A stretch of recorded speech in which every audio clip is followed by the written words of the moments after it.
আসসালামু আলাইকুম গাইস, আজকে কি রান্না করলাম একটু শেয়ার করি আপনাদের সাথে। ঈদ গেছে পর থেকে গুসগুলাও খাইতে খাইতে থেতা তো বাজার থেকে শাক সবজি আর টাটকা শুটকি নিয়ে আসছিল, রান্না করছি। এটা সবজি দিয়া কাচ্চি গুঁড়া মাছের শুটকি, অনেক পদের সবজি দিয়ে রান্না করছি। দেখেন কি সুন্দর হয়েছে।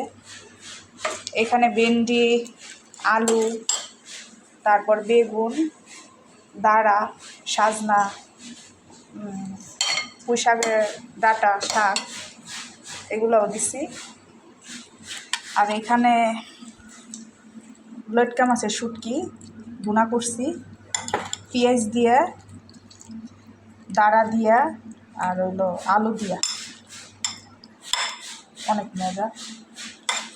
এটা আবার তাসনিমা বোন পছন্দ করে।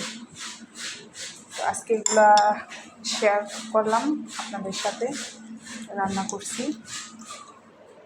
এখন খাওয়ার পালা, খাওয়া দাওয়া করবো। ধন্যবাদ, ভালো থাকবেন। আসসালামু আলাইকুম।